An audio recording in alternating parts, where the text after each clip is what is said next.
সংসদে, কিন্তু আমরা সকল দলের মুসলমান ঐক্যবদ্ধ হয়ে যাব তিনটা ইস্যুতে। রাজি আছেন? কয়টা ইস্যু?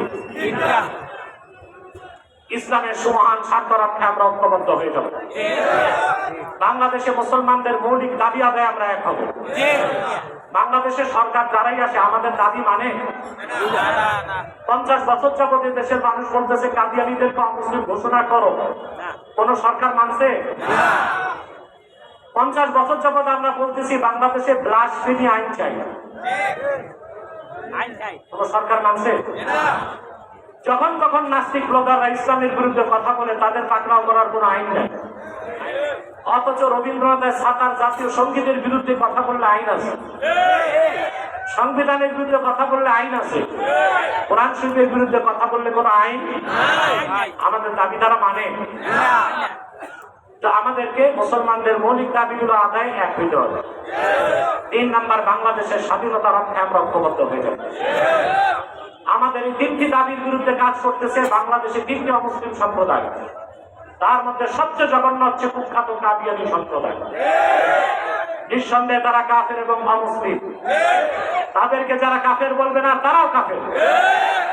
মুসলমানদেরকে অন্য মানুষকে ধোঁকা দিতে তারা মুসলমানদের মতো দাড়ি রাখে, টুপি লাগায়, নাম রাখে, তাই বলি কি তারা মুসলমান হবে? আরে ভাই, দাড়ি রাখলে কেউ যদি মুসলমান হতো তো রবীন্দ্রনাথ ঠাকুরের চেয়ে বড় মুসলমান কেউ হইতো? মুসলিম ছিল না মুসলিম? টুপি লাগালে মুসলমান হওয়া যায়? ভারতের দিল্লি পার্লামেন্টে হিন্দু এমপিরাও তো টুপি লাগায়, মুসলিম হবে? নাম রাখলে মুসলমান হওয়া যায়? বোতলে পেশাব করে এক শয়তান উপরে নাম লেখছে শরবত, শরবত হবে? তদ্রুপ কাদিয়ানীরা কাফের। আব্দুল আউয়াল, আব্দুল সামাদ, মোবাশ্বের আলী, কবির চৌধুরী, গহর রেজভী, শাহরিয়ার কবির আর নিঝুম মজুমদার, এসব নাম রাখার দ্বারা তারা মুসলমান হতে পারে। প্রিয় ভাইরা আমার, আল্লাহ নবীজি আমার মুহাম্মদ মুস্তাফা সাল্লাল্লাহু আলাইহি ওয়াসাল্লামের ইসলাম ও কোরআনের হাজার বছর পরে বর্তমান ভারতের কুখ্যাত পাঞ্জাবের কুখ্যাত গুরুদাসপুরের কুখ্যাত কাদিয়ানে ইংরেজ আমলে এক শয়তান নিজকে নবী দাবি করছে। চিল্লায় বলেন নাউজুবিল্লাহ। ওই শয়তানটার নাম রেখেছিল তার বাপ মির্জা গোলাম আহমদ কাদিয়ানী। সাবধান, তাকে গোলাম আহমদ বলা যাবে না, কারণ গোলাম আহমদ অর্থ আহমদ এর গোলাম। কোন কাফের কোনদিনও গোলাম আহমদ এর গোলাম হতে পারে না। আর কাদিয়ানের কাজ্জাব ছিল শেষ দরজার কুখ্যাত কাফের। সে গোলাম আহমদ এর গোলাম ছিল না, সে ছিল কুখ্যাত শয়তানের কুখ্যাত গোলাম।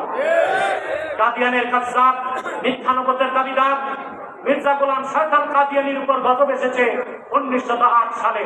যখন গজব এসেছে, কাদিয়ানের কাজ্জাব, মিথ্যানবতের দাবিদার, ইংরেজদের পা চাটা গোলাম মির্জা গোলাম শয়তান কাদিয়ানি 1908 সালে ধ্বংস হয়ে কুখ্যাত জাহান্নামের কুখ্যাত কুকুরে পরিণত হয়েছে।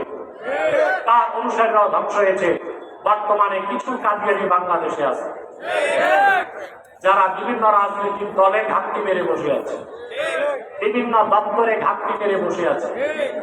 নাম পরিবর্তন করে করে তারা মিথ্যা পরিচয় দেয়। কখনো নিজেদের পরিচয় দেয় আহমদী জামাত, কখনো বলে আহমদিয়া জামাত, কখনো বলে আহমদী সম্প্রদায়, কখনো বলে আহমদিয়া সম্প্রদায়, কখনো বলে আহমদী মুসলিম জামাত, কখনো বলে আহমদিয়া মুসলিম জামাত।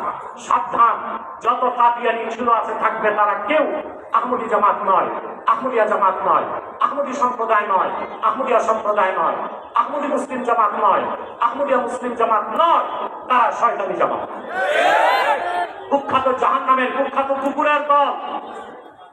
আমাদের সকল দলের একটাই দাবি, কি জামাত, কি জমিয়ত, কি মজলিস, কি বিএনপি, সকল দলমতের মুসলমানের, কি কওমি, কি আলিয়া, সকল মাসলাকের মুসলমানের একটাই দাবি, অনতিবিলম্বে স্বাধীন বাংলায় শয়তান কাদিয়ানীদেরকে রাষ্ট্রীয়ভাবে অমুসলিম ঘোষণা করতেই হবে, করতেই হবে, করতেই হবে।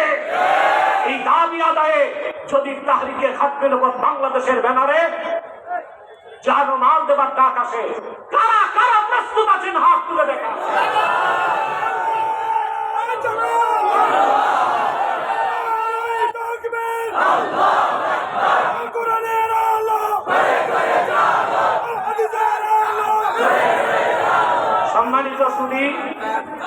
সম্মানিত সুধী,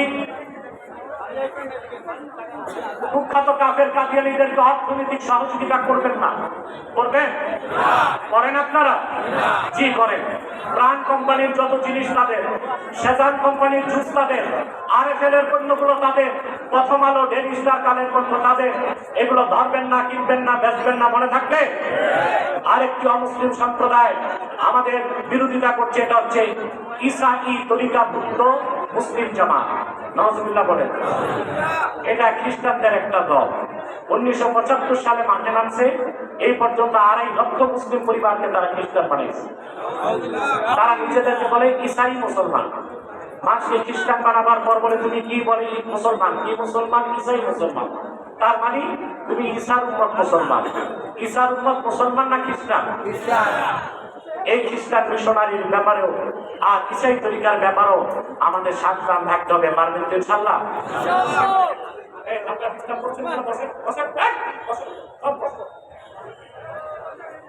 আরেকটা বাতিল ফেরকা আমাদের বিরুদ্ধে মাথা চাড়া দিছে, হিজবুত তাওহীদ। বাংলাদেশে কতগুলো রাজনৈতিক দলকে নিষিদ্ধ করা হয়েছে, কিন্তু হিজবুত তাওহীদের মতো ইহুদিদের দালালদেরকে কেন নিষিদ্ধ করা হচ্ছে না? তাদের একমাত্র কাজ হচ্ছে আলেম সমাজ থেকে মানুষকে সরায় দেওয়া। আলেম সমাজ থেকে কি করা? মানুষকে সরায় দেওয়া। আপনারা জানেন যেই বকরির পালে রাখাল নাই, ওই বকরি যায় বাঘের পেটে। আর যেই কমের নেতৃত্বে আলেমরা নাই, ওই কম যায় বিজাতির খপ্পরে। তাহলে হিজবুত তাওহীদের ব্যাপারে সাবধান থাকবেন। পারবেন ইনশাআল্লাহ? আল্লাহ আমাদেরকে কবুল করুন, আল্লাহ আমাদেরকে মঞ্জুর করুন।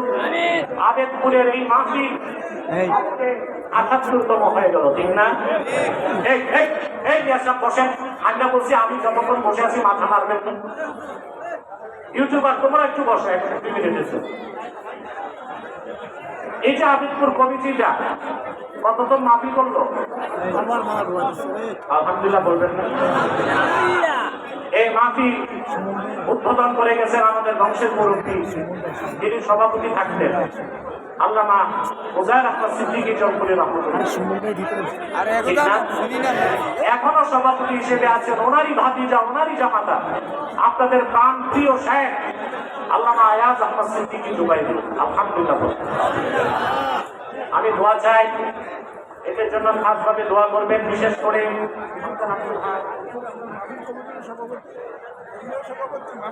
তারপর ইবলিস আছে।